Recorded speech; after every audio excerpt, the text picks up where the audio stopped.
Hello everyone. Welcome to today's webinar, Explore Non-Traditional Careers, a Transformational Toolkit for Educators and Counselors Across the CTE and STEM Pipeline with Ben Williams. My name is Greg Nagy and I am the Virtual Learning Community Manager from The Ohio State University who will provide technical support for the STEM Equity Pipeline project. Before we start the presentation, I would like to go over some housekeeping items for this webinar. This webinar is scheduled to last roughly 1 hour and 30 minutes and is being recorded in order to view this presentation in its entirety later. The recorded webinar will be available in the next few days on the stemequitypipeline.org website. As you've already found out, you'll be watching the presenter present slides through the Adobe Connect interface while listening to him talk over your computer speakers. You'll also be able to interact with the speaker, polls, and chat pod. All the participants' microphones have been automatically muted. You can download resources from the Files pod when we get to that section. You click on the file you want to download and then click on the Download File button. This will open as a link in a different tab in your browser. The presenter will answer most questions after the presentation. However, we can take questions at any time. So during the presentation at any time, you may submit a question by typing your question in the chat pod at the bottom of the Adobe Connect window. We will read and respond to these questions at the end of the presentation. I would like to start the webinar by introducing Freda Walker, consultant for the STEM Equity Pipeline project. Freda?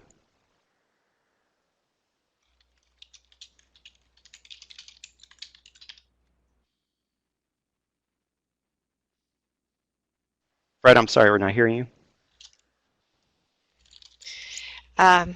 Good afternoon and welcome to our webinar today. We're going to start by looking at the results from the poll that you answered when you entered the room, the Carmen Connect room.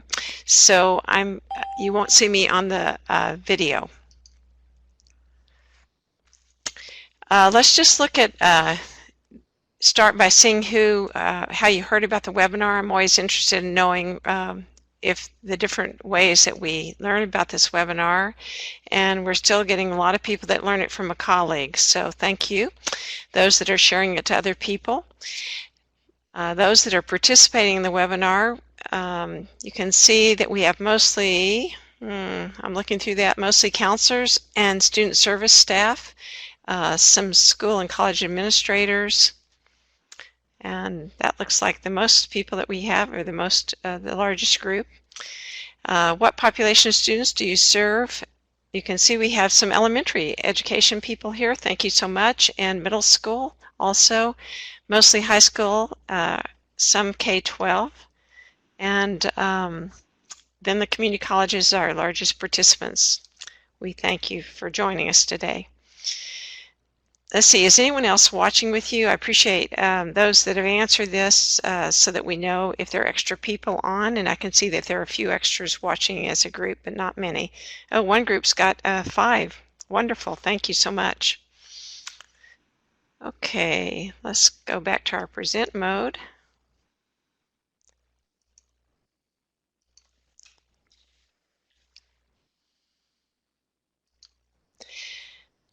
Let's see, I've gone through these. I did that without looking at the slides, but I'd like to talk about our funding today. We're funded by the NAEP, the National Association for Partnerships and Equity.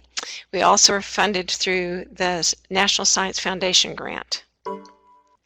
You can view archived webinars at the stemequitypipeline.org, and I encourage you to go there to see any of the old webinars or to review or to see this one again. You also can receive a certificate of completion, and I noticed that one person wanted to know if they could get professional development unit credits, and you work with your own organization or institution, but you can download that certificate today and then use it to present to your institution to receive credit. There's a resource documents that are here. If you'll look in the pod that's just below the video, you'll see 2 resource documents. The first one is it's a resource document about the webinar today, and so in that document you can find information about the presenter, ways to contact the presenter. You also will have web links, also resources. We include the key points that have been presented in the webinar and some super strategies. So be sure and download those. You just click on them and hit download, and they'll come into your computer as a file. We also have an order form for the toolkit, so both of those are right there. We'd like to encourage people to chat, and I see that people are already doing some chatting and sharing, and so the presenter, Ben, will actually be using some of that, asking you to do some chat during the webinar. I will take questions at the end. You can write your questions into the chat function, and then I'll be asking them at the end of the presentation so they get recorded. I just want to say I'm excited that we're going to explore the Non-Traditional Careers Toolkit, and Ben Williams is our Director of Special Projects, and he's here to share as he is a co-author of this toolkit. You're on, Ben. Terrific. Well, hello everyone. Good morning and good afternoon to those of you on the East Coast. I am, and also the Midwest. I am delighted to be with you all here today to explore non-traditional careers and to introduce to you the structure and some of the activities and some of the ways that you can go about utilizing NAEP's new Explore Non-Traditional Careers Toolkit, which is being launched this week and which is now live, I'm very pleased to say, on the NAEP website. So we'll be referencing where you can go about finding that information. There's an order form that you can access and download during the webinar. And we hope that this is a toolkit that will be useful to individuals and to teams to help them to work with students to explore the full spectrum of careers that are available through career technical education and STEM pathways. So what we're going to be doing today, and I had the opportunity when we started to look at expectations of individuals who are able to join us for this live webinar today. And I really do appreciate, we all appreciate your feedback and your thoughts. And I'm pleased to say that we will be able to cover the ground I think that many of you are asking. And that is, what we will do in the time we have together is to explore some of the structure of the toolkit and how it can be used individually and in teams, but we're also going to be doing some individual exploration and reflection on our own. And so the activities today, this 90 minutes that we're going to spend together, will be meaningful itself. And so I hope that it will begin conversations and dialogue and help people to start thinking of things differently, and then help them to think how and plan how to use the toolkit and NAEP's resources to help them to really help students to fully explore the options that are available to them. So what my objectives are for the time that we have together is to first clearly define what we mean by non-traditional occupations and the demands in the market for those who are entering into those occupations. We're going to identify and explore some cultural stereotypes and myths that may discourage students from exploring career pathways that lead to non-traditional occupations, and the actual realities that might help them to look at things differently and to change the conversation.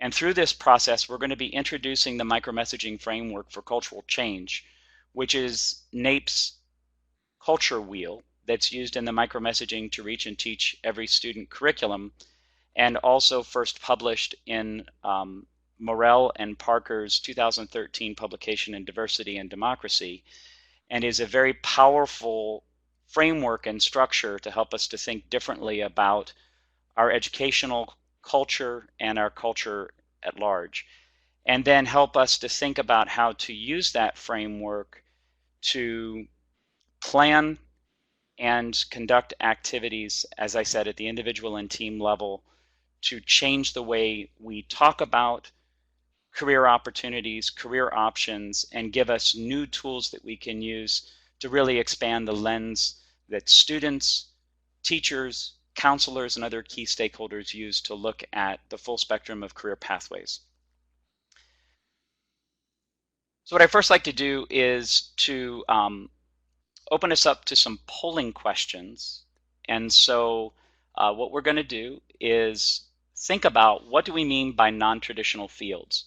So in Carl D. Perkins' legislation, which many of us may be familiar with, non-traditional occupations are defined as those that have fewer than 25% of a particular gender represented in the workforce. So if we think about non-traditional occupations for women, for example, that might include fields such as welding. And it looks like we are not on the right poll, so let me just change that. So let's think as a group, what are some different non-traditional fields for women? So go ahead and you can type that directly into your computer and it should broadcast. So we see plumbing, construction, construction trades, electrical, architecture, automotive repair, engineering, welding, CNC machining, plumbing. So many different fields in skilled trades, fire science, pilot, so aviation, and in particular in the aviation industry as a pilot, natural resources and environmental engineering. Yes, computer science, this is a terrific list. Masonry, which falls under skilled trades as well. Great, so truck driver, another great one. So all of these are different fields that would be non-traditional for women. Let's think about non-traditional occupations for men.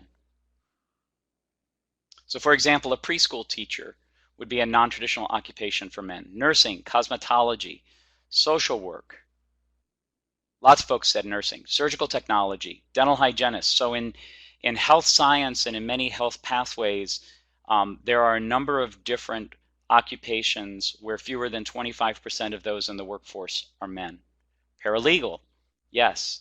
Administrative assistant, gerontology, dental assisting. Terrific. Okay, thank you. So we know that there are all these different occupations. Speech therapist, I see that one down there as well. So we know that there are these occupations where particular genders are grossly underrepresented. And let's think about what the opportunities are in those occupations that people may not be fully accessing or utilizing. So if we think about the opportunities in non-traditional occupations and fields, what comes to mind for you? What do you know about the opportunities that are available in those fields that you've just listed? Please go ahead and type your answer. We're eager to see what you think. High wages, high wages, high wages, growing occupations, less expensive trade schools, opportunities for people to follow their passions, high job satisfaction, high demand, higher pay for women, high wage, high demand, and opportunities for advancement. Also opportunities for self-employment and the reality that baby boomers are retiring. Giving people the opportunity to follow their personal dreams and not limit them. Cracking the glass ceiling. This is terrific. High pay for men. Great, great, great, great. Thank you all so much. And leading others. So we know there are all these opportunities in these occupations. We've identified what the occupations are. So why is it that there are still so few people for whom these are non-traditional occupations who actually go into the educational programs that lead to these occupations and ultimately enter into these fields? What seem to be the key barriers that are keeping folks from being able to access these? Stigmatism, social stereotypes, parents' perceptions, cultural and social norms or mores, lack of information, gender bias, fear, not being aware of pathways into these fields, tradition, status quo, cultural bias, hostile climates. This is a terrific list. Boring, interesting. So there may be biases around some of these occupations that may discourage students. Self-efficacy, not being aware of pathways into these fields. Terrific. So when we think about all of these different factors that are barriers, the way I look at this, and we can actually categorize it as one thing, is it's really the messages that people receive, or the micro messages that they receive on a daily basis around what is contained within a field, who is appropriate to enter into that field, who are the people that are the images in those fields, do I see folks who are similar to me or to whom I can relate, all of those different factors. And so when you think about that, really the guiding principle behind the work that we're going to be doing today and the way the Explore Non-Traditional Careers Toolkit is set up is around this premise, that culture shapes our biases and our beliefs about people, and also about occupations and roles and careers. And we communicate our biases in our world through micromessages. The accumulations of micromessages over time then impacts a person's belief in his or her own ability to be successful in a particular course, class, college, and or ultimately career. And so what we're going to be doing today is thinking more deeply about this dynamic and reflecting on our own past words and behavior. Learn to be mindful of communication and behavior when we're interacting with students, but not only students, but also parents and others with whom we engage on a regular basis. We're going to anticipate how decisions, words, and behaviors impact student engagement and success, and ultimately plan to be more intentional about encouraging students to consider the full spectrum of career opportunities, but especially those careers that may be non-traditional to their gender, especially when we really uncover and identify and help students to see the incredible opportunities that are available in many of those careers, especially for girls and women, where you have high skill, high wage, high demand occupations that they may not be yet accessing. So before we get into the activities, I think it's really helpful to first think about one student in particular that you would like to help as a result of what you learned today. So I want you to draw a sketch or write their name, and then go ahead and display that visibly to yourself. You can put it on your computer, you can stick it on your table. And this is a great tool I've learned from my colleague, Dr. Megan Pollack, with whom I wrote this toolkit, as a great way for us to think about an individual who we can work with differently based on what we've learned today. So I'm going to draw my picture, and I invite you to do the same. And I'm also going to put her name. So this is going up on my computer, and that'll be a reminder. And we'll come back to this a little bit later. So let's first think about the starting point. What are cultural stereotypes? So I want you to look at an image. This is actually a page from the Land's End catalog in 2012, from summer 2012, and it's advertising a school bag. And you may not be able to read this, so I'm going to read this to you. So what it says is, it says, super light, superhero tough. Feather lights reduce their school load by trimming weight off the pack, but what makes them really amazing is they do it without sacrificing durability, blah, blah, blah, blah, blah. Lighter weight, same awesome durability, guaranteed, period.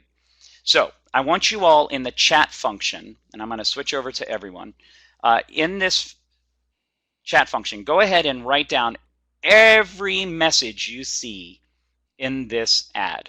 What is it communicating to you? Colors, images, everything you see.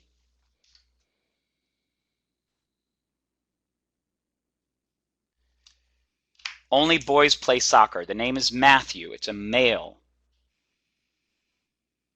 The ad is for a male. It's obvious in that case. Geared towards younger students. Okay. Red and black are not gender neutral. Yes. In fact, when I look at that bag, it reminds me of a particular field that's non-traditional for women. You know what field? Does that jump out for anybody? Yes, fire truck, firefighter, exactly. That's what jumps out for me as well. Tough guy bag, superhero. So everything, even the shark, is very stereotypically male, very much geared towards buying this particular product for a boy. Let's look at what's on the opposite page and what it says. Light as a feather, tough as long division. Feather lights reduce their school load by trimming weight off the pack, but what makes them really amazing is they do it without sacrificing durability, thanks to blah, blah, blah, blah, blah. Lighter weight, same awesome durability, guaranteed, period. How is this message different? Of course, it's pinks. The message is girls can't do math, appeals to female. Math is hard for girls. Girls like purple, that women are weak, math phobic, math is hard. Yes. So it's reinforcing two separate stereotypes. One that may end up being benign or tends to be a little positive, tough. You can kind of picture a boy dragging that through the gravel or whatever, reinforcing that stereotype. The stereotype for girls, though, on the other hand, is really communicating something that can be very discouraging, right? It can say that girls are not tough. It can say that girls are no good at math. Math is hard. Math's not for me. And if you think about who this is appealing to, likely who is the person that would be looking at this bag and choosing to buy it for their son or daughter? Someone commented about the water bottle. Yes, I know. But who do you think would be buying this bag? Parents, and in particular, which parent? Mom.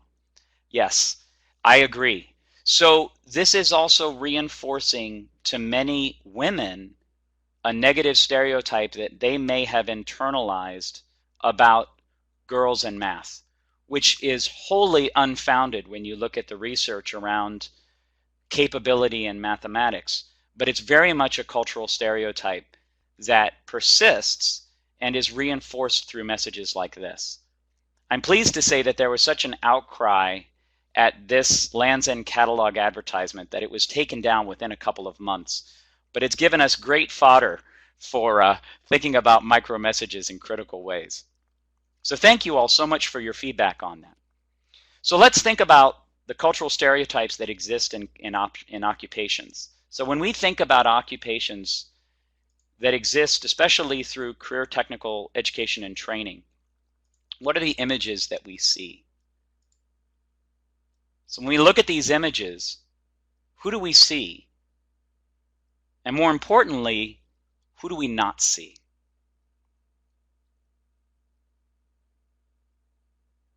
Gender stereotypes is what we're seeing. Yes, women and people of color. We see people in traditional roles. There is some diversity. We do not see non-traditional. People with disabilities, yes. It's so important for us to think more broadly than just through the lens of gender. And as some people have been pointing out, we need to look at the lens of race and ethnicity. We also need to look through the lens of ability, disability. We need to look through the lens of all the different ways that a student may develop an identity. Age and body types are not diverse. Excellent. Great. So thank you. So when we think about this, I want you to think about your own institution. What are the cultural stereotypes that are prevalent there? And what do you think the impact is on the students with whom you work?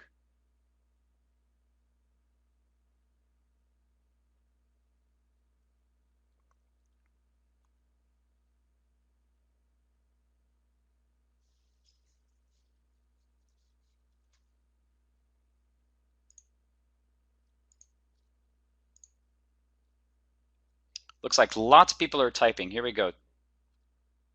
Teachers do not represent population. Data entry is for kids that can't make it anywhere else. Gender bias, disability bias. Disengaging young males in education, not seeing them as possible teachers. I work in a very rural area, so women are still not supposed to go against the norm, and men are weak if they go into healthcare and don't become a doctor. So depending on location, there may be particular cultural norms that have a very strong press that affect the degree to which people feel they must conform to those norms. Excellent. Bias based on body type, limited opportunities for special needs students. Thank you. So let's keep these cultural stereotypes in mind, because when we think about their effects, this is where we come to Nape's culture wheel, which I alluded to before, and the micromessaging framework for cultural change. The first step on this wheel is the recognition that there are cultural stereotypes. And we started to uncover some of those in our short period of time together this afternoon. What happens is those cultural stereotypes affect the way we look at the world. And they create biases. And those biases then shape much of the way we might look at things. They become a lens through which to look at the world. And when we think about it, when we see an individual story, a particular story, a biased story, reinforced over and over again, it may become the only story. As the novelist Chimamanda Adichie in her famous TED Talk says, the single story creates stereotypes. And the problem with stereotypes is not that they are untrue, but that they are incomplete. They make one story become the only story. So when we think about this, there are a number of myths that exist around non-traditional occupations that are reinforced by stereotypes, that are not grounded in the reality, especially when we look at research and we look at what has happened for those who enter into those fields, who start to interrupt that cultural press that we were talking about before. So what I'd like to do is explore some of these myths and the actual reality. The first is a myth for men. So the myth is men are not or are less nurturing and thus cannot make good nurses and teachers, which is, I think, something that one of the participants today was alluding to in their response in the chat. The reality is that nurturing is more a matter of personality and skills. It's not something specific to one gender over another. Let's think about a myth for women. The myth is that women do not have the mechanical or mathematical aptitude for skilled trade work. The reality is women have the ability to perform well in all academic and technical areas required in non-traditional work. And there's no research-based evidence that supports the notion that men are more mathematically gifted than women.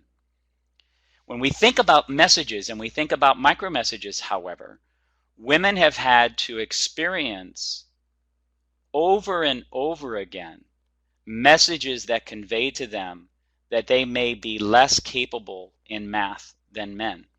And those messages may be reinforced not only in the classroom but in society, as we saw in that Land's End catalog. And over time, that can definitely affect one's self-efficacy or the degree to which they believe they can be successful at something.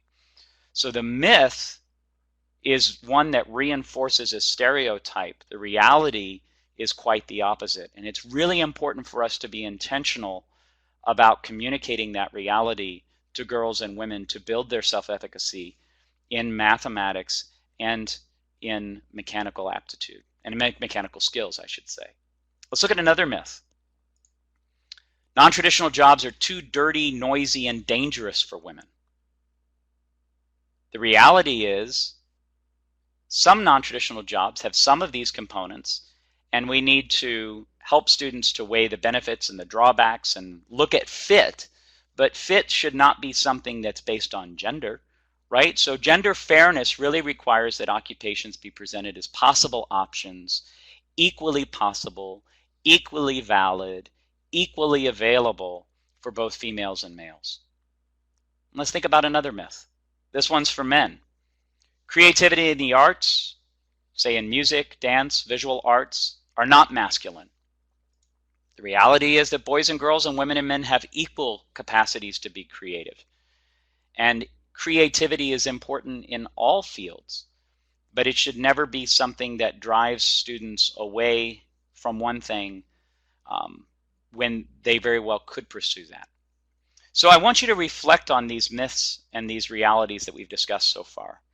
Are these myths prevalent in your community or in your institution, and to what degree? How do you think these myths or stereotypes, or these single stories, as we were just talking about, might be harmful to students?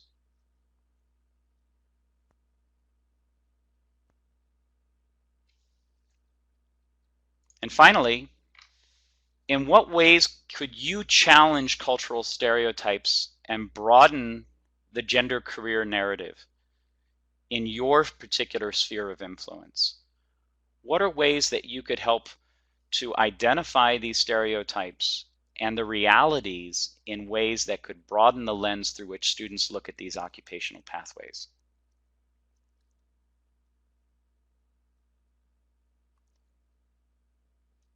So these are things to think about, and these are actually reflection questions that are contained within the first lesson plan and activity within the Explore Non-Traditional Careers Toolkit, called Stereotypes, Recognizing and Challenging Cultural Stereotypes. In this activity, there are actually two activities contained. One, starting with the work of Chimamanda Adichie and some reflection questions and the opportunity to listen to her and to reflect on her TED Talk. The other, utilizing some of these myths and realities and giving us opportunities to think individually and in teams about how this plays out in our educational environment. So when we think about bias, bias is natural. I mean, we naturally categorize our world in order to organize it. But what happens is we act on those biases in ways that then affects individuals with whom we interact. So it may be natural to categorize our world, and biases are something that exists, but when we come to identify what those biases are, we do what Robert Keegan calls making the invisible visible. And when we make something that has hitherto been invisible visible, we can do something about it. And so there's a terrific tool that I'll allude to in a minute that can help us to start to do this. But let's look at how bias plays out, and especially gender bias, in the workforce. So there was a study done. It was a national study of psychology faculty. 238 faculty participated. Half were women, half were men. And they were asked to evaluate the same resume, exact same resume. The only difference was the name on the resume. So if the only difference is the name, should there be any difference in how the faculty voted to hire Ruth or Robert? What do you think? Go ahead and use that chat function again. No, absolutely, right? They should be evaluated equally because the content is the same. The reality, however, is that 45% of the psychology faculty voted to hire Ruth, but 65% voted to hire Robert. And what's interesting is both male and female evaluators equally preferred the male candidate. So even in this case, we're talking about college faculty, biases around who would be appropriate in a particular job affected how those educators, those faculty, evaluated a colleague, when in fact there should be absolutely no difference. So this is how bias plays out in actual behavior and how it might affect individuals. And so we've got a terrific opportunity, and that is to visit the website called Project Implicit. It's at implicit.harvard.edu. And what you can do is go to the NAEP website, naepequity.org/IAT, which is the Implicit Association Tests acronym. And we'll give you some instructions on what to do when you go out to this website. But what you do is you go through several series of questions, and it gives you feedback, acts as a mirror to help us to identify the biases that we may have around gender, around race, and other factors that we may not even realize. And it's not a matter of laying blame. It's a matter of recognizing how we have absorbed inadvertently and unintentionally stereotypes and bias from our society that may affect the way we look at individuals or groups. And this really helps us to start to uncover that. You can also read a terrific book called Blind Spot: The Hidden Biases of Good People, and there are YouTube videos you can access if you want to explore this further. So when you think about cultural stereotypes and you think about how those then lead to biases, the way biases are communicated to individuals is through micromessages. And so these micromessages are small, subtle, unconscious messages that are sent and received when we interact with others. And it's really important to recognize that they're both sent and received. In some cases, these micromessages may be very positive. They may make an individual feel valued, included, and encouraged. On the flip side, they may be very negative. And that negative impact may actually be unintentional. But through that micromessage, the receiver may feel devalued, excluded, or discouraged. And so when we think about how micromessages play out, they accumulate over time. And so if one is continuously receiving microaffirmations, positive, affirming experiences where they feel they belong and they feel valued, it can really build that person up and help them to persist. On the flip side, if someone is continuously experiencing micro inequities that makes them feel devalued, they don't belong, and that they feel discouraged, they're going to be much less likely to persist. And so over time, there's a continuous weighing of the negative and the positive. And of course, we want people to, and students in particular, to experience an overwhelming number of these positive microaffirmations, because that will help them over time. But what ends up happening often is they may be receiving these negative micro inequities, and as I mentioned before, they may be unintentional. So let's think about this a little bit more. Let's think of these as cues and messages. So the cue is what is sent by the individual. In this case, let's say a teacher or a counselor, a professor, any educator, and the message is what is received. And this is actually one of the activities that is also in the Explore Nontraditional Careers Toolkit. And for those of you who were able to join me for our introductory session on the toolkit at the Professional Development Institute this year, we went a little bit more into depth into this. But what we're going to do is we're going to look at 3 examples. So let's look on the left-hand side at particular cues. So the first cue is using female references as negative labels or insults, such as "you throw like a girl," or "you act like a girly man," or "man up." What is the message that's being conveyed to that receiver, especially to a female, to a girl or woman in that situation?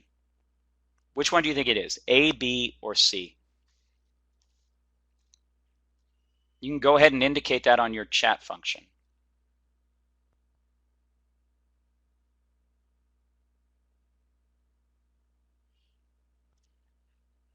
C, yes.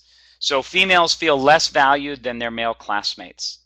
So that's the impact, right? So the first is the cue, and the message is what's received, the actual experience that individual has had, which in this case is a micro inequity. Let's look at the next one. This one's not particular to one gender or another, but it can very well happen, where an individual, an educator, a counselor, an advisor, rolls their eyes about an idea before it may be discussed or even fully expressed. What does this convey to a student? Do you think that's A or B? B, yes. It conveys that the students have little of value to contribute and are not even part of the educator's domain.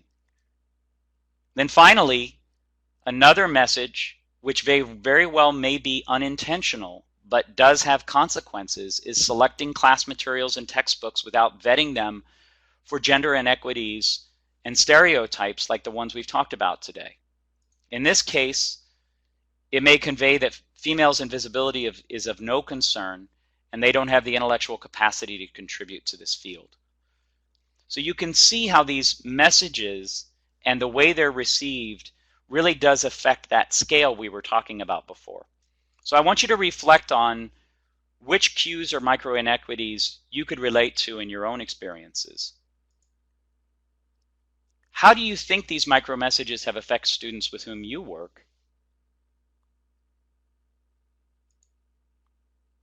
How might you mitigate these micro inequities, such as the ones listed? And ultimately, how can you become more intentional about micro affirmations that counteract these micro inequities that may have been sent in the past? So take a minute and reflect on these 4 questions, and feel free to comment in the chat function, and we can take a little bit of time to reflect on that.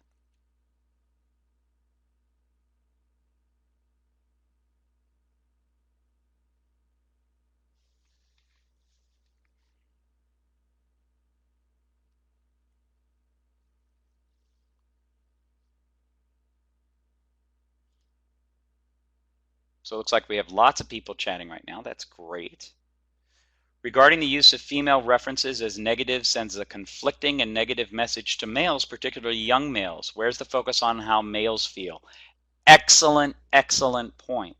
It doesn't just convey that message to the females in the room, it conveys that message to males, which is a micro inequity as well. It can affect the way those males interact with those females. It can send micro inequities in a number of different ways. So thank you so much for bringing that up. That's an excellent point. Lack of eye contact in a presentation. Yes. Students who come to school untidy are perceived as having less thinking to contribute, when in fact that's a socioeconomic bias. Yes. Working hard as a minority and not having the same guidelines apply to the majority, especially in promotions. Absolutely. Thank you. Being more mindful to count everyone in instead of counting them out before giving them a chance. Yes, some students are written off even before they begin because of biases that may affect the way that individual looks at them, perceives their willingness or ability to learn, when in fact that person hasn't even had a chance in that situation, and it can put them at a huge disadvantage. We need to give every student an equal opportunity to learn and access what we have available. Males in STEM fields don't take women seriously, but instead value women for beauty. Yes. These are great. Thank you all so much. So I want you to continue to reflect on these questions, because one of the things in the toolkit in this activity, which is the second activity in the toolkit, there are a number of other questions that give us the opportunity to think about and reflect on these cues and messages. And then there are prompting questions that individuals can do as well as groups to think more deeply about how this plays out.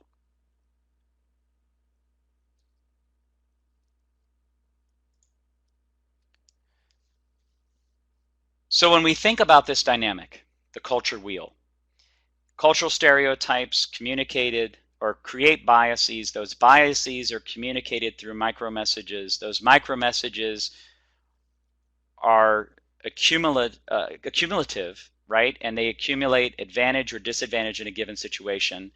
And that ultimately affects self-efficacy, the degree to which someone feels they can be successful at a particular task or activity.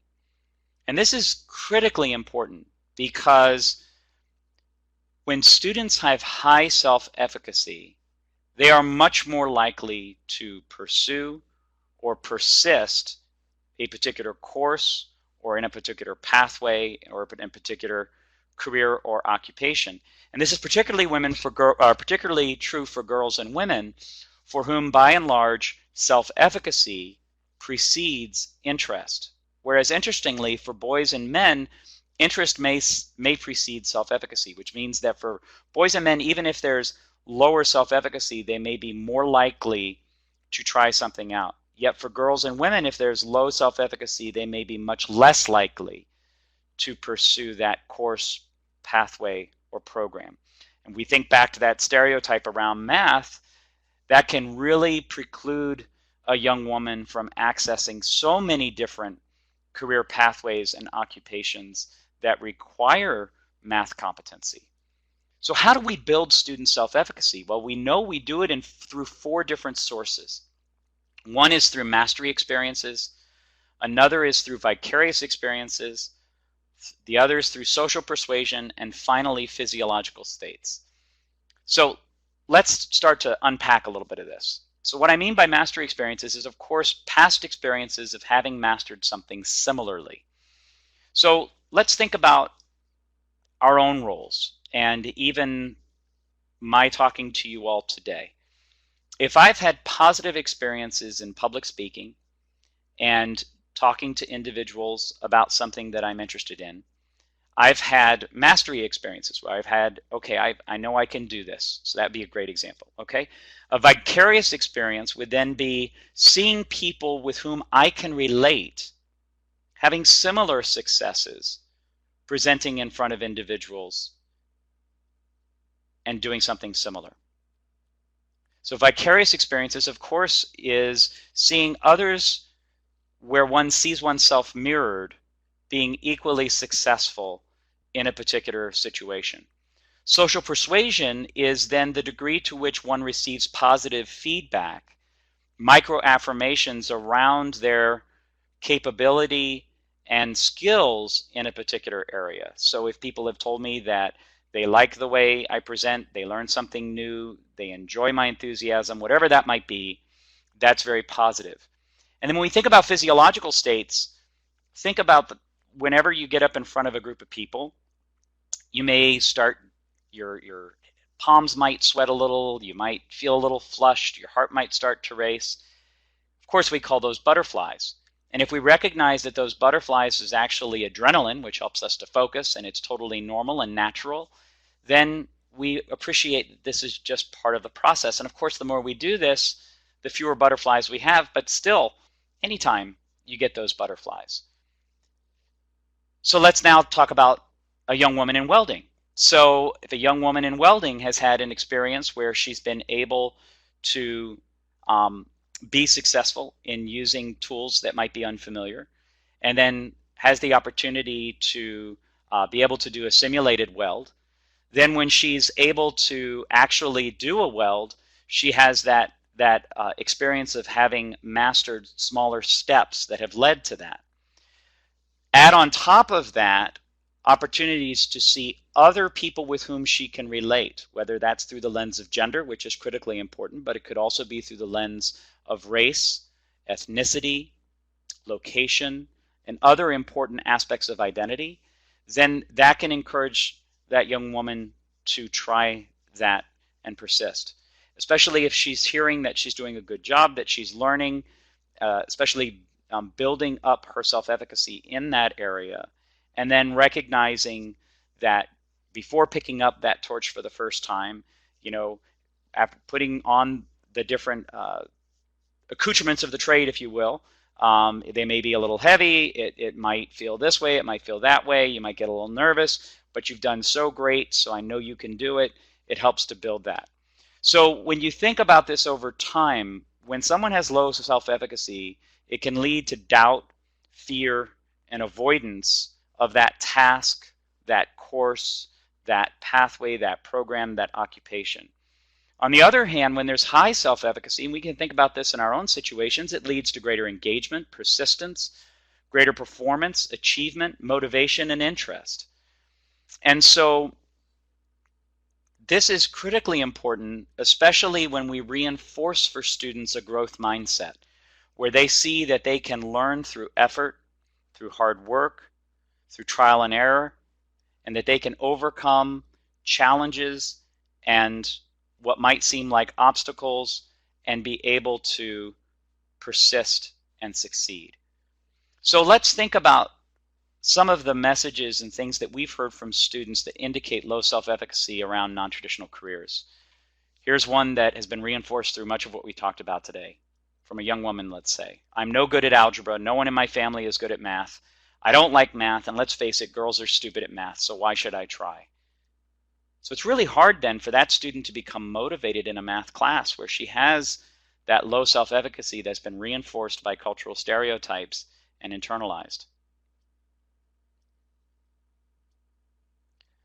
So someone has mentioned self-efficacy can only be developed in a caring, experiential learning environment where students are allowed to fail and not be seen as a failure. Yes, yes, yes. Excellent. Thank you. It's so true. And that is a total reinforcement of the growth mindset I was just talking about. But it also, I think, highlights the importance of the relationships that are so critically important to students, where they feel that there's trust, that there's respect, and that they are valued by the educator in that environment. And that's where those students can really thrive. So thank you for bringing that up. Any other thoughts?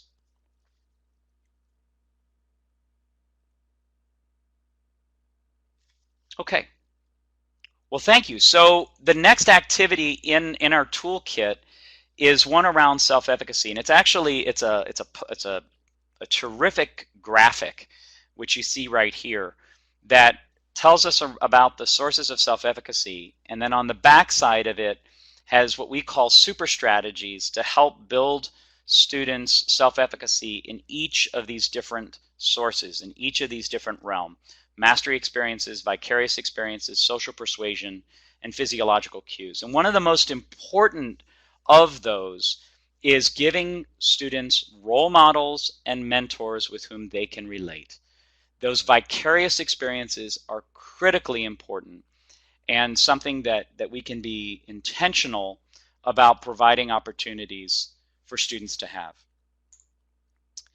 So ultimately, self-efficacy affects behavior. It affects whether an individual follows the cultural gender norm and, say, drops out of that course or program or pathway that leads to that non-traditional occupation because they've been discouraged away from it. Or, better yet, on the flip side, it could interrupt that cultural stereotype and that norm around what particular career might be appropriate to a student based on their gender. And so we as educators have the opportunity to interrupt a negative cycle by being intentional about sending micro affirmations to students that leads to an accumulation of advantage, builds their self-efficacy, and encourages them to pursue those pathways that lead to non-traditional occupations, giving them the full spectrum of career opportunities through career technical education and STEM education. So the key to this is really thinking about the difference between intent versus impact. So we're all well-intentioned. Let's just put that out there. But what happens is, if our biases go unchecked, we may be inadvertently sending micro inequities to students that discourages them from exploring, pursuing, and ultimately entering into these occupations that may be non-traditional to their gender, but may be all of those things that you all indicated before. A place where they can follow their passion, find their dream, reach their dream, be able to access high skill, high wage, high demand career opportunities, and the like. So it's really important when we think about it, it's impact. It's the message, not the cue, that's really important for us to think about, because what happens is that ultimately affects performance and key student outcomes. So one of the things we want to think about is how to expand the lens through which students look at opportunities in non-traditional careers and give them the tools to explore those. So let's think about how we can encourage students to explore these careers and the programs and pathways that lead to them. So here are some fast facts. And I think you all reinforced this when we were doing our polls at the beginning of our discussion today. So one is jobs in STEM, the skilled trades, advanced manufacturing, and healthcare are increasing at a staggering rate.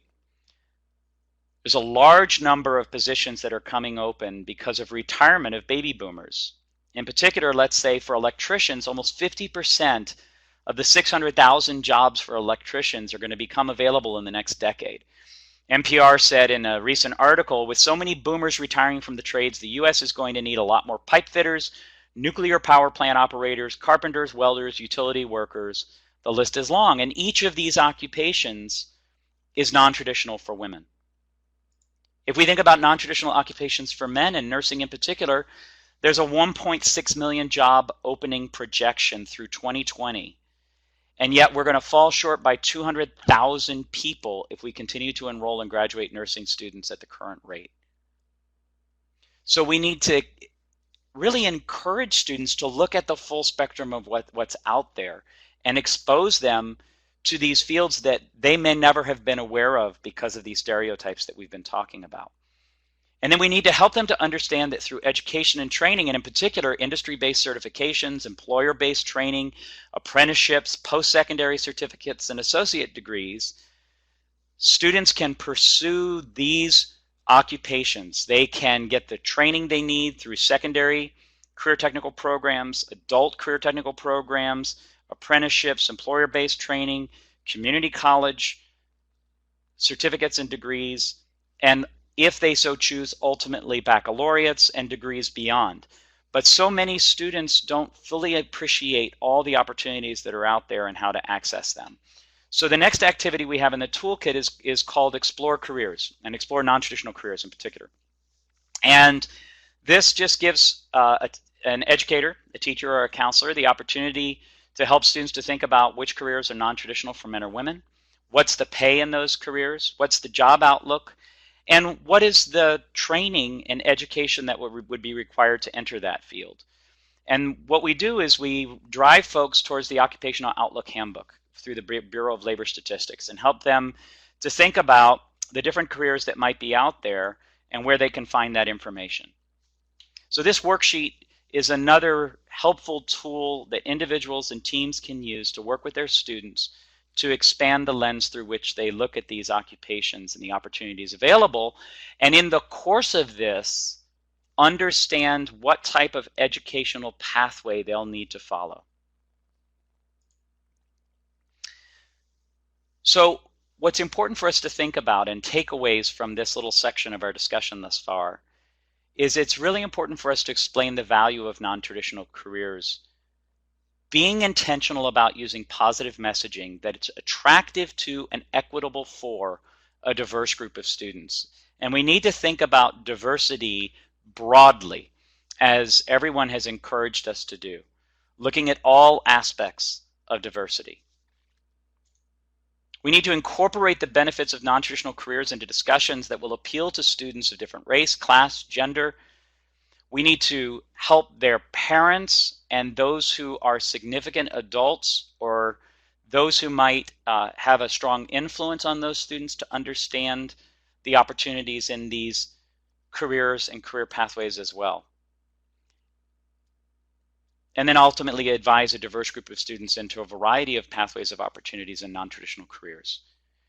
So many of our students are not accessing these courses, these programs, these pathways, and these occupations because they've never seen them as something for them. When we start to change the conversation and we start to affirm those students in exploring these options, it broadens the perspective and the lens through which those students look at those pathways. And if we're intentional about building their self-efficacy in those courses, through experiences, through that relationship and the trust and value that we put in the classroom and in the educational environment, then it really does become a terrific opportunity that those students now see as something that they can fully explore.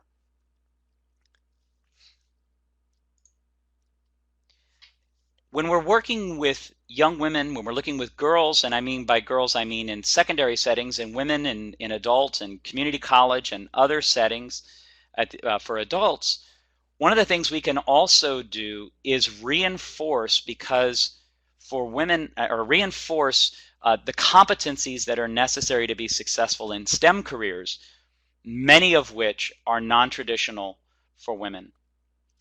And so NAEP has developed a terrific set of what we call kudos cards that's contained within our STEM Careers Toolkit, but is also a resource that can supplement and complement the Explore Non-Traditional Careers Toolkit, and you can order this separately as well.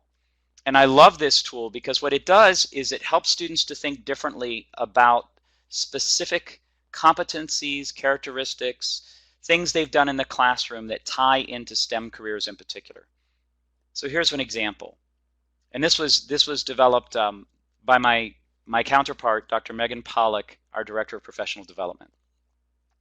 You are curious and love to learn. Here's how I know. So you give direct, positive, specific feedback to that student on how you saw her as being curious and loving to learn. Did you know careers in science, technology, engineering, and math allow for limitless imagination and freedom to explore? You can make a world of difference and help shape our future by choosing a career in STEM. You learn from your mistakes. Here's how I know. Specific, direct feedback. Did you know careers in STEM value failure that results in learning, etc. You are generous in helping others. Here's how I know. You are an excellent collaborator. Here's how I know. You are super creative. Here's how I know. And this can be a very affirming, powerful experience for a student to receive this kind of feedback from a valued teacher, instructor, faculty member, counselor, advisor, mentor, saying that you've seen this, that you recognize it, that you value what you've seen, and that this person should actually consider a career in STEM. What do you all think about these kudos cards?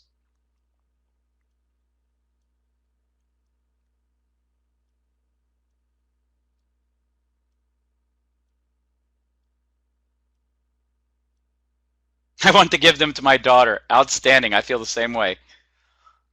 Yes, they absolutely work for adults too. Absolutely. They are appropriate and have been extremely effective in the college setting. Excellent tool for providing specific feedback. I love them. Powerful and great motivational tool. Good stuff. Outstanding. Glad you love it. I love it too. And I just think about myself when I was in, especially middle school, but high school too. If I had received this kind of feedback from a teacher, oh my gosh, especially at a time when I might have been feeling really vulnerable or where I wasn't doing as well as I wanted, it could really have been the boost needed to be able to get over a hurdle. You think about sending this home, let's say to a high school student, and the parents get to see it as well. Unbelievable. So this is a great tool that you can access and you can order from our new products page, which I'll allude to in a little bit.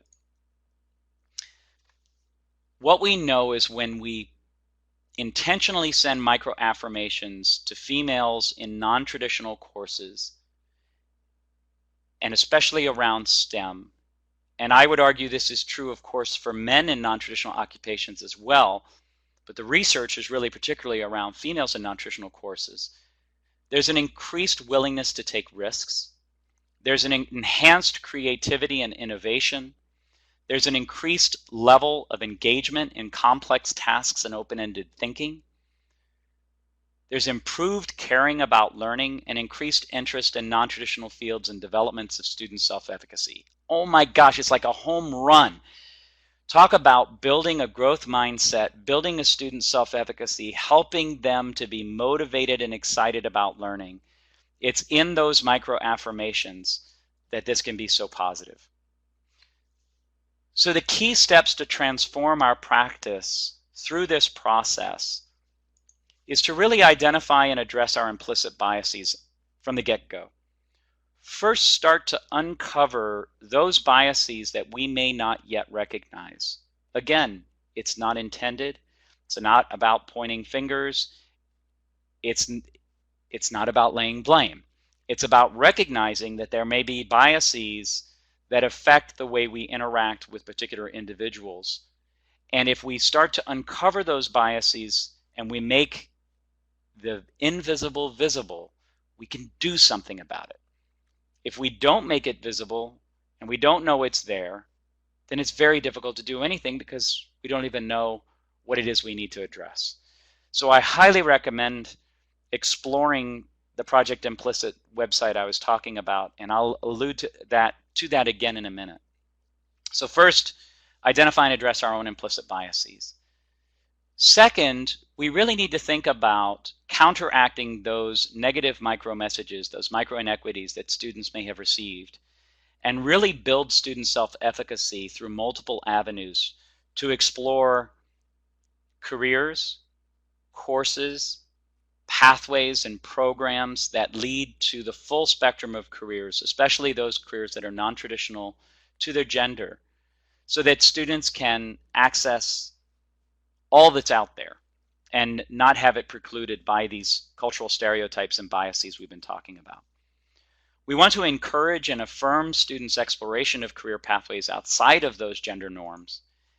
And we want to be really intentional about creating equitable classrooms and school climates for every student to fulfill her or his potential.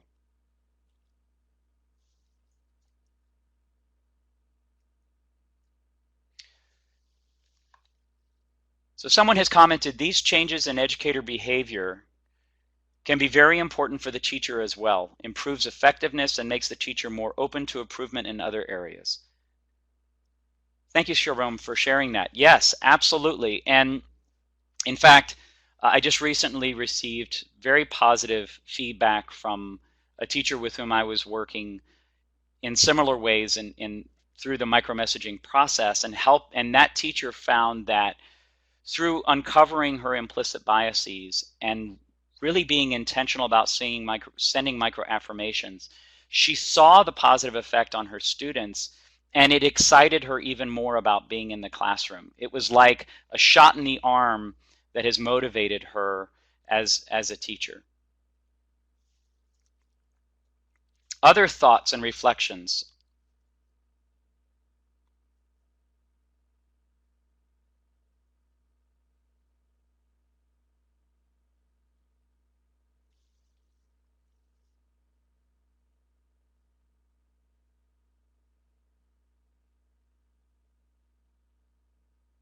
Got lots of people typing right now.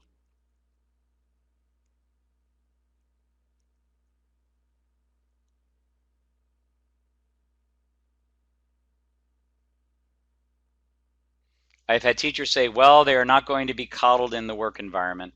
Yeah, I've heard that too. And is that really fair to students? And can we really expect students to be able to perform at the level they're going to need to when they're out in the occupation? Do they yet have all the competencies that are going to be needed to be successful? Whether those are skills, but they can also be around confidence. They can also be around just an appreciation of all the different steps that go into doing something. In the classroom, in our role as educators, we have to take those complex tasks and break them into smaller parts. We can't expect students to be there right away. And when we break it into smaller parts and we affirm students through that process, and we're constantly building their self-efficacy and helping them to see how they're mastering each of those steps, then once they go out into the workforce, they'll be prepared. So thank you for bringing that up, because that's one of those things that can sometimes be a barrier. But I think it's important to push back when our colleagues mention those things and to challenge in a way to help us to think differently about how to affirm students, especially those who may be underrepresented in those courses, who may be facing things like stereotype threat, which someone alluded to earlier.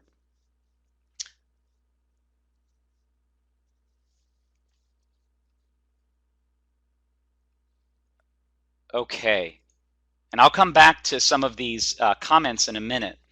But before we talk more about the toolkit and how these activities are contained within the toolkit and how to use it, I want us to revisit and return to the student that we jotted down at the beginning. Mine's right here. Right there. Whoop, can't see it. All right. So I want to think about, what am I going to do with this student to challenge cultural stereotypes about gender and careers? How am I going to minimize micro inequities from biases that exist either from things that I'm doing inadvertently or from what I know are the messages around her or him? How can I maximize micro affirmations that I send to this student and build a stronger self-efficacy? So take a minute on your little sheet and go ahead and jot down your thoughts on what you're going to do maybe a little differently with this student when you see them again.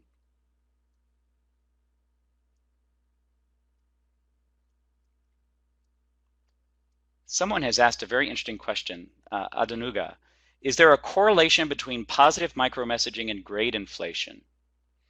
Well, I can tell you this, in the work that we've done with educators through our Micromessaging to Reach and Teach Every Student professional development program, we have found that when teachers are very positive about sending micro affirmations, it can actually directly affect key student outcomes, including performance. So it can affect students' grades directly in a positive way. Now, I wouldn't call that, in this case, grade inflation, so I may be misinterpreting the question. I'm calling this actually grade affecting grades in a positive way. So when we affirm students and we build their self-efficacy, it can have a direct positive effect on their performance, on their persistence, on their engagement, and ultimately on their completion, and then transition on to future courses and beyond. So the super strategies that we want to leave you with today, and then we're going to open it up for some questions in just a minute, is to conduct the activities in our Explore Non-Traditional Careers Toolkit. So Lynn was just asking about whether these activities are directly out of the toolkit, and yes, they are. So what you can do is the challenging cultural stereotypes was the myths and the realities, and also the work around the single story. That's one of the lesson plans, and they're set up as lesson plans. So it tells you generally how much time you're going to need, 45 minutes to an hour, with some additional time for questions. So this would be a great way to use a faculty meeting, a counselor meeting, a workshop with colleagues in a district, and also doing some individual reflection, because it really is transformational. That's why we called it the toolkit, really, that is transformational, because it can help us as individuals to change the lenses through which we look at students' experiences, and ultimately change the way programs, schools, institutions, districts, communities communicate to students and other key stakeholders, including parents, which people have recognized are such a key piece of the puzzle. The kudos cards are a fabulous tool that you can use that's a supplement, as I said, and also a complement to the Explore Non-Traditional Careers Toolkit activities, and is particularly effective in working with girls and women, but can be equally as effective working with boys and men. And then it's critically important for us to be intentional about providing opportunities for students to access role models, to see through vicarious experiences those with whom they can relate as successful in a particular area, occupation, career, field. And there's actually wonderful resources on the NAEP website around role models that you can access now. So let's unpack the Explore Non-Traditional Careers Toolkit. I've got it right here, fresh off the press. In the toolkit, there is a booklet with some background that helps in exploring some of these different issues we've talked about today. And then in the back of the toolkit are particular lesson plans and activities that can help individuals and teams to work through this process. the work of the toolkit and these lesson plans are grounded in the culture wheel, in the NAEP culture wheel, and what we call the micro-messaging framework, and can guide the work that you do. And then, so each of those is the challenging cultural stereotype, the cues and messages, the self-efficacy, and the explore non-traditional careers. The kudos cards are a separate tool. And then we're also complementing the toolkit with web resources that are already available and going to be available on an ongoing basis over the next couple of weeks. And these will be tools that you can access that will help in continuing and building the conversation. And this is something that we're going to work to update as new materials come out that people can access. So as I said, the great news is the toolkit is available, and you can get to it from naepequity.org/toolkits. And if you go to the NAEP website, there is a new link called Products on the far right-hand side of the menu bar. And from there, you can order the Explore Non-Traditional Careers Toolkit. You can order the STEM Careers Toolkit. You can order kudos cards and infographics that are poster sizes of some of these images around our micro-messaging framework, and also self-efficacy and others that you may want to use in your classroom. The new toolkit is $25 for NAEP members, and for non-NAEP members it is $40. And so for those of you, especially those who have Perkins resources, if you would like to order toolkits with resources you still have this year, you can certainly do that, and the order form is something you can download from today's webinar. So I'd like to switch over to another poll. I'm going to go ahead and do that. And I want us to think about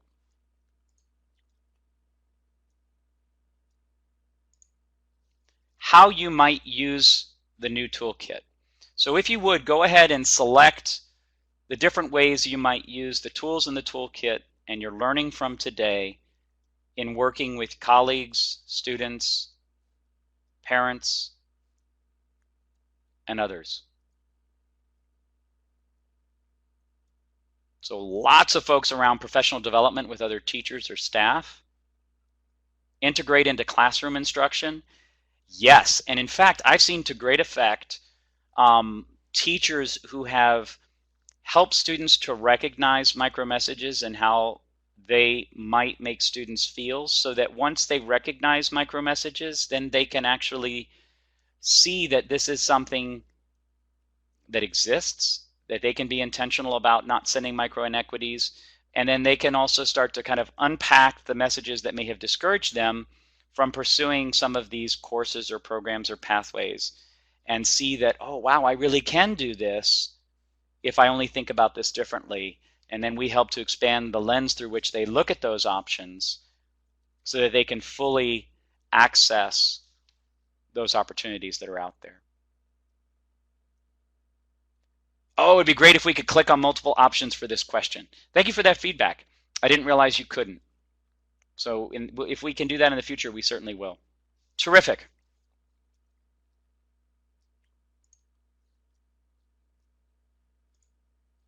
So I want to leave you with a quote before we open it up for some final comments and questions.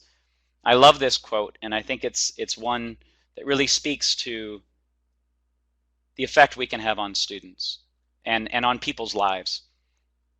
I am only one, but still I am one. I cannot do everything, but still I can do something. And because I cannot do everything, I will not refuse to do something I can do.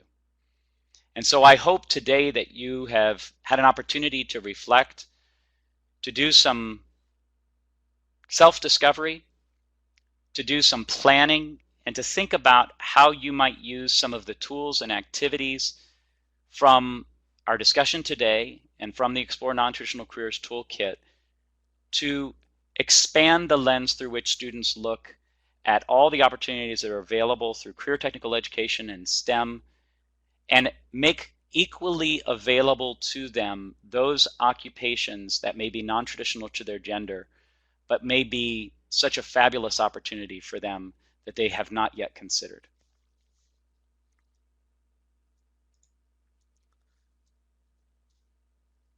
So with that, I'd like to open up for questions and discussion, and I want to first say thank you for your engagement during our webinar. I have thoroughly enjoyed hearing from you and your insights and your thoughts, and please continue to have these discussions with your colleagues moving forward.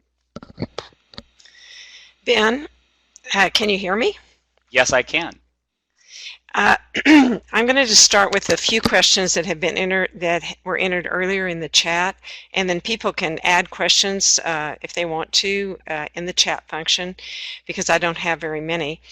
But one person indicated that why would gender automatically have an impact on how much money the person would help make?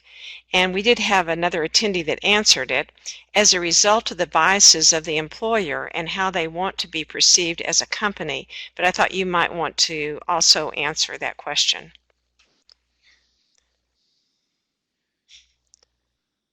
So if you look at the statistics around earning, and we look at gender differences, even in 2015, women still earn 77 cents to the dollar as compared to men.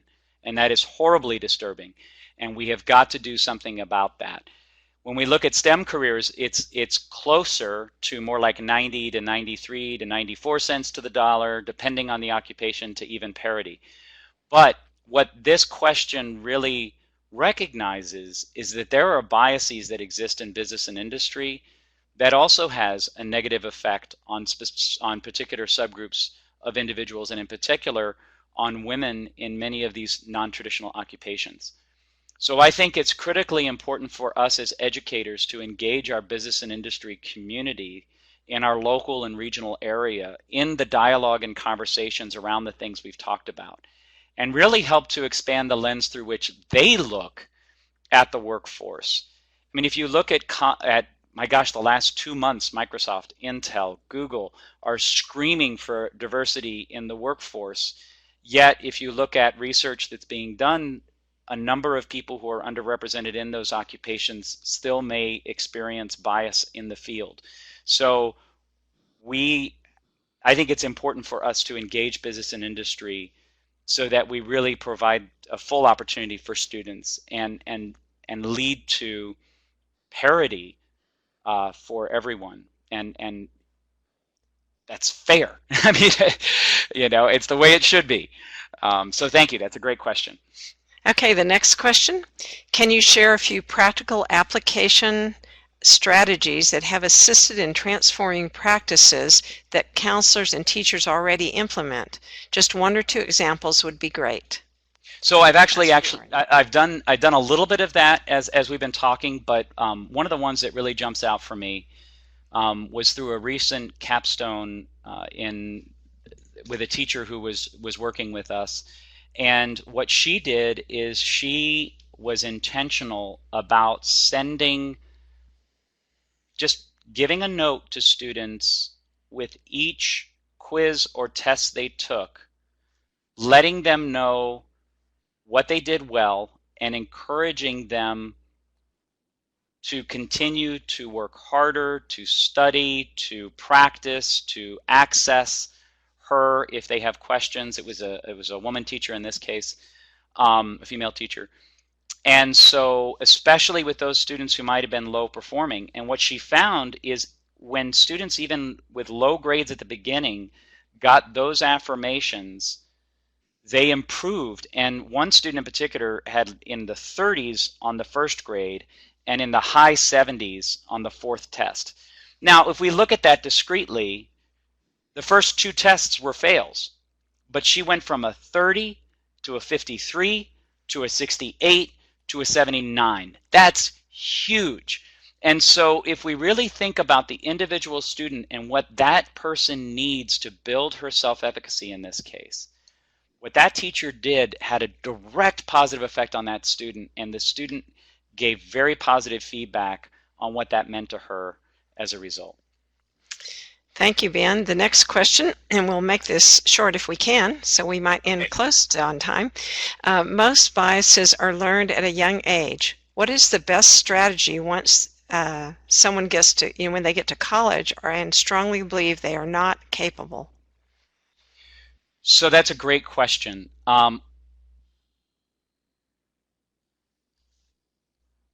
So I was actually talking with someone about this yesterday, in fact. We know from brain research that adolescents are a lot more open to change than we might give them the credit for. So one thing is sometimes say, by the time they get to high school, they're too far gone, they're not going to listen to me. Well, research doesn't bear that out, but experience sure does in terms of what we have experienced in the classroom. And one of the hardest things is students become disengaged. They don't see the relevance of what they're learning to their lives, and they may not feel valued. And so if we change that experience and we help students to feel valued, we help them to feel affirmed, we help to get them motivated, to get them excited, then it really can change their perceptions of how they look at a particular course, program, pathway, occupation. And that can be equally done with adolescents as well as with adults. But of course, with adults, you're facing a lot more accumulation of micromessages over time, so it may take a while to tip the scale. But if we're really intentional about that, then in our spheres of influence, we can really start to change the way students look at things. Great question. Okay, these are the last two questions I think that we'll be able to take. One is that Amy wanted to know if the PowerPoint is part of the toolkit, and I don't believe it is, but you can answer, Ben. So the PowerPoint PowerPoint is there a itself, PowerPoint in the toolkit? No, there is not a PowerPoint in the toolkit. The toolkit is set up differently. There are a number of images of people who are working in non-traditional occupations. There are pieces that walk through many of the different things we've talked about today. There's also more background on what non-traditional occupations are and the relevance to Title IX, other things like that. So it gives a little bit of background, and then the lesson plans are the key piece of the learning that happens with individuals. There are also a couple of other activities that I didn't include because this was really an overview, not exhaustive.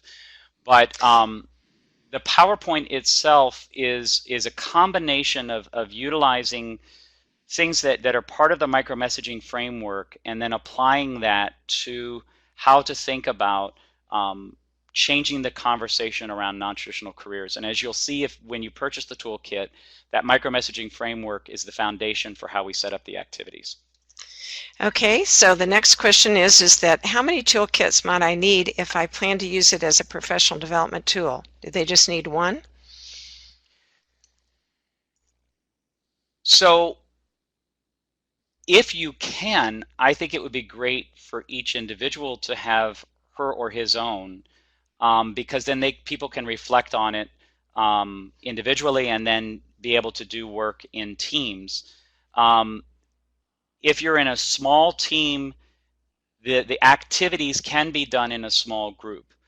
But I think what's helpful is when people have their own tool, then they can go into it to whatever degree they want, whatever depth they want.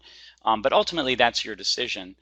But what we've done, and the way Megan and I put this together, is to build in reflection with each lesson plan and each activity that can be done at the individual level and at the group level. Because reflection is so critically important in helping us to uncover those things that we may have not been aware of in the past, those biases that are really the starting point of being intentional about changing the way students experience our conversations, the way they experience all the different facets of what they learn about careers and career pathways. Thank you, Ben. Thank you. I'm going to suggest that if anyone else has questions, that they email Ben, and you can find his email address in the resource document that you downloaded from the files that we have posted. I want to thank Ben, especially for all the really dynamic information that I learned again. Even though I feel like I've been exposed to a lot, Ben, I feel like I learned a lot today, and I'm really excited about ordering a toolkit and being able to use it locally. I also want to thank Greg Nagy, who takes care of all the technical support for webinars. I want to remind you, Ben has already told you about these things, but NAEP does have products and services. You can find them on their website: professional development, custom webinars, National Summit, and our National Summit is now, it will be called the National Summit for Educational Equity. It is April the 12th through the 14th, 2016. Hope that you will join us. The toolkits, the wall art, and consulting services. I encourage you to join our virtual learning community with the resources that are there at the stemequitypipeline.org and also at NAEP. And thanks for participating in this webinar, and we look forward to you participating again next year. The next thing is that I really would like for everyone to, if they can, to complete a survey so that we can continue to provide webinars that are of interest to you and also accommodate just improvements that you might have suggestions for us. Remember that when you complete the survey, at the end you're able to download a certificate of completion if you need that for professional development credit at your institution. So thank you very much, and Greg, you're on with the closing. Oh, what happened? It does look a little different. Yes, let's go back to present for a second and then see if we can get it to go back to closing.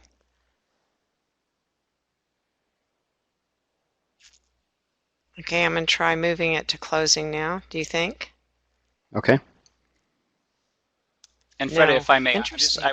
I'd like to say thank you to everyone again as well. I thoroughly enjoyed working with you all and really appreciate the opportunity to discuss with you these things and look forward to continuing to stay engaged with you as you explore these further. Okay, Greg, I'm going to let you try to figure out what we do. All right. All right, I well, can thank see you, the everyone. links. They're there. Yep. So I've just clicked the button, and this should open a survey for everyone in another tab. If it doesn't, you can click on the link that says survey there and click on it yourself. And if you don't have time right now, I'll be sending this in an email out to everyone shortly. And the other thing I want to mention is that for the archive of this webinar, it'll be available by going to the URL stemequitypipeline.org, and that'll actually take you to the NAEP Equity website, where the archive will be available starting on Monday. Greg, there's a question about downloading the certificate. Can you clarify how that's done again? When you finish the survey, when you go through that and finish it, it'll open up in another tab as a PDF.